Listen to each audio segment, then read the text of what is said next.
अस्सलामु अलैकुम dear students. बच्चों को तो बेसिकली मैं इंग्लिश ही पढ़ाऊंगा और मेरा स्लोगन भी यही है कि you learn English, it will teach you. बताना मुझे ये है कि ये इंग्लिश किस तरह से आपको फिजिक्स समझने में मददगार है। आज हम जो डिस्कस करने जा रहे हैं वो हमारा टॉपिक है व्हाट इज अ फोर्स। ये आपकी बुक जो 9th क्लास की है फिजिक्स की, उसका ये पेज आपको याद आ गया होगा और आप ये इजीली मेरी वीडियो को यहाँ पास करके पहले इस बुक को रीड कर लीजिएगा ताकि आपको फिर मेरी बात समझने में, खास तौर पर with the help of English, force का कंसेप्ट समझने में आपको बहुत मजा आएगा। मेरी वीडियो को पास करते करते इन चीज़ों को देखते जाइएगा कि आपको क्या देखना है और क्या रीड आउट करना है और फिर मेरी बात को सुनना है गौर से और समझना है। ये पेज नंबर 58 है, यहाँ देख लीजिएगा। ये फोर्स की डेफिनेशन दे रखी है। आप बच्चों ने यकीनन इसको याद कर लिया होगा। अब जरा मेरे साथ भी याद कर लीजिए, इंशाअल्लाह जिंदगी भर आपको नहीं भूलेगी, चूंकि इसको इंग्लिश ही में लिखा गया है। जब आप इसे समझ लेंगे with the help of English, फिर आपको याद करने में भी आसानी होगी और फिर आप रिप्रोड्यूस यानी इसे दोबारा किसी एग्जाम में या टेस्ट में जब लिखने बैठेंगे तो बहुत आसानी होगी। अब जरा देखिए, इसी डेफिनेशन को मैंने एक नए अंदाज में लिख दिया है। ये सारे अल्फाज वही हैं जो आपकी बुक में मौजूद हैं। मैंने फकत ये किया है कि फोर्स के बाद एक ब्रैकेट लगा दी है और इस ब्रैकेट में लिख दिया है इज समथिंग दैट।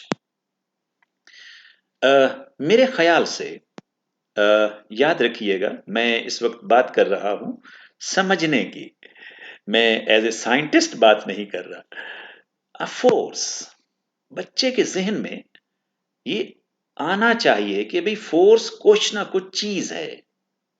अब देखना यह है कि वो फोर्स जो समथिंग है, जो एक कंसेप्ट हम समझना चाह रहे हैं, वो करती क्या है। तो यहां पर आप देखिएगा, आप बच्चों को समझाने की खातिर ये है हमारा वर्ब। ये बच्चे आपने देख लिया, मूव्स। फिर देख लीजिएगा, मूव्स यानी हरकत करना या हरकत कराना, ये दोनों इसके माना है। अब अगर हम इस वर्ब से सवाल करें कि कौन मूव करता है या कौन मूव कराता है, तो हमें आंसर मिलता है फोर्स, कि फोर्स मूव्स कराती है। अच्छा, किसे मूव कराती है, यानी हमने ऑब्जेक्ट तलाश किया तो हमें आंसर मिलता है अ बॉडी, यानी किसी ना किसी बॉडी को वो मूव कराती है। फिर याद रखिएगा कि जो डेफिनेशन होती है वो हमेशा बहुत ब्रीफ फॉर्म में लिखी जाती है, यानी मुख्तसर तरीन फॉर्म में लिखी जाती है, लेकिन उसको समझने के लिए हमें इलेबोरेट करना पड़ता है। अब यही जो एक सेंटेंस आप बच्चे देख रहे हो, मैं इसको 4 सेंटेंसेस में लेके जाने वाला हूं। अब जरा देखिएगा कि ये कैसे होगा। अ फोर्स, आप देख लीजिएगा, पहला काम क्या करती है, मूव्स। फिर देख लीजिएगा, अ फोर्स मूव्स क्या, अ बॉडी। यहां देख लीजिएगा number 1, a force moves a body. ये एक सेंटेंस है। अब एक सेंटेंस और बन रहा है, फिर देख लीजिएगा। अब ये वर्ब मूव्स नहीं है, अब हमारा वर्ब है टेंड्स टू मूव। यहां देख लीजिएगा, अब हमारा वर्ब क्या है, tends to move. Tends to move का मतलब ये होता है कि कोशिश करती है मूव कराने की। ये जरूरी नहीं है कि मूव करा पाए, लेकिन हमें नजर आता है कि उसमें एक ट्रेंड है, उसमें एक रुझान है, यानी वो चाहती है कि मैं ऐसा कर लूं। तो अब हमारा सेंटेंस क्या बन गया, अ फोर्स कुछ चीज है जो क्या करती है, दूसरा काम, टेंड्स टू मूव, यानी मूव कराने का रुझान रखती है, यानी कोशिश करती है। किसको? अ बॉडी, किसी ना किसी जिस्म को। ये देख लीजिएगा, एक सेंटेंस और बन गया। यानी अब हमें अभी तक दो वर्ब्स मिल चुके हैं। अब हम चलते हैं तीसरे वर्ब की जानिब, और वो वर्ब है हमारा स्टॉप्स, यानी कि रोकती है। तो फिर देख लीजिएगा, एक नया सेंटेंस हमारा बना। अ फोर्स क्या करती है?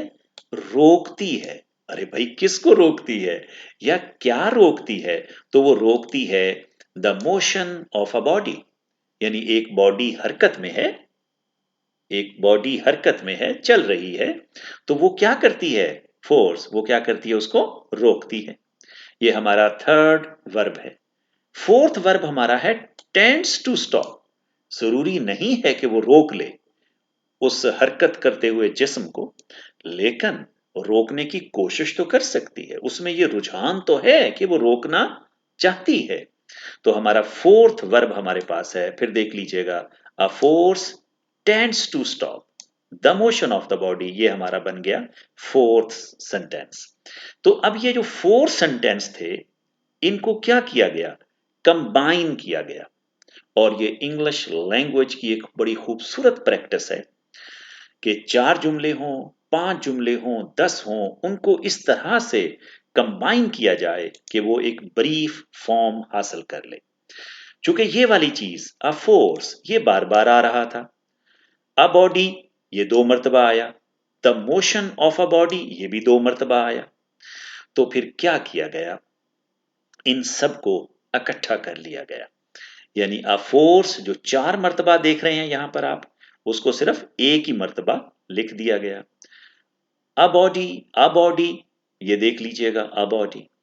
हाँ, the motion of a body, ये भी 2 मर्तबा आया, ये यहां देख लीजिएगा।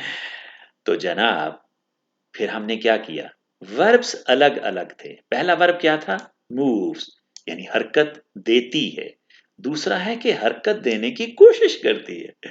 तीसरा वर्ब हमारे पास है स्टॉप्स, और चौथा है टेंड्स टू स्टॉप। अगर आप इन 4 वर्ब्स को पहले रट लेंगे अच्छे तरीके से, तो फिर आप ये डेफिनेशन जिंदगी भर नहीं भूलेंगे। इस कदर ये आपके लिए आसान बन जाएगी।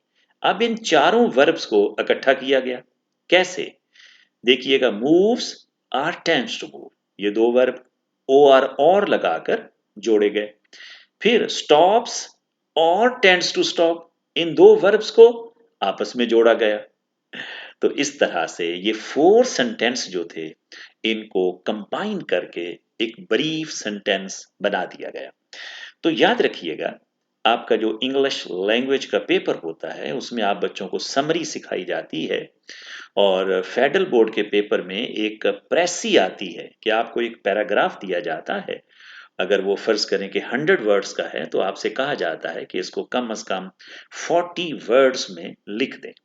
ये एक फन है कि एक फैली हुई बात को, एक बहुत एक्सप्लेन्ड बात को जरा ब्रीफ फॉर्म में लिख देना। तो यंगस्टर्स, आप समझ गए होंगे कि इंग्लिश लैंग्वेज किस तरह से आपकी मदद करती है। तो अब आपको पता चला कि फोर्स आपकी डेफिनेशन के एतबार से 4 काम करती है। 4 वर्ब करती है, मूव्स और टेंड्स टू मूव, हरकत देती है या हरकत देने की कोशिश करती है, रोकती है या रोकने की कोशिश करती है। तो ये 4 वर्ब है। मेरी वीडियो को यहाँ पास कर लीजिएगा। ये जो नंबर 5, नंबर 6, नंबर 7, ये भी आपकी बुक में मौजूद हैं, लेकिन डेफिनेशन में नहीं दे रखे। लेकिन अब मेरी एक्सप्लेनेशन के बाद आप बड़ी आसानी के साथ उनको भी समझ जाओगे, यकीनन। मैंने साथ ही साथ एग्जाम्पल भी यहां पर दे दी हैं। जैसे अ फोर्स मूव्स, जैसे ओपन द डोर, डोर तो बंद था, आप उसे खोलते हो। अच्छा, टेंड्स टू मूव, तो क्या बन गया? पुश द वॉल, अब आप दीवार को हरकत दे नहीं सकते हो, मगर आप में रुझान है, आप चाहते हैं, कोशिश कर रहे हैं। अच्छा, स्टॉप्स, तो स्टॉप्स की एक खूबसूरत मिसाल बन गई। To stop the moving football, एक फुटबॉल आ रहा है, आप उसे पांव के जरिए से रोक लेते हो। टेंड्स टू स्टॉप, रोकने की कोशिश करते हो। तो trying to stop the car, एक कार आपकी तरफ आ रही है और आप उसे रोकने की कोशिश करते हो, ज़रूरी तो नहीं है कि आप उसे रोक पाए। तो जनाब ये 4 एग्ज़ाम्पल्स भी याद कर लीजिएगा। ये आपने बस समझने के लिए है, इम्तिहान में क्या करेंगे, ये डेफिनेशन लिखेंगे फोर्स की और ये 4 एग्जाम्पल्स देंगे। ये जो नीचे वाली 3 आप देख रहे हो, ये एग्जाम्पल्स हैं 5, 6 और 7 की। हाँ, समझने की खातिर इन 5, 6 और 7 को भी लाजमी समझिएगा, लाजमी समझिएगा।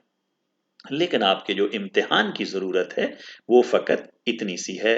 लेकिन अगर आप बहुत अच्छे इंजीनियर बनना चाहते हो तो फिर तो आपको ये तीनों भी याद करने पड़ेंगे। Thank you very much students. Allah ताला आपको बहुत खुशियां दे। वस्सलाम।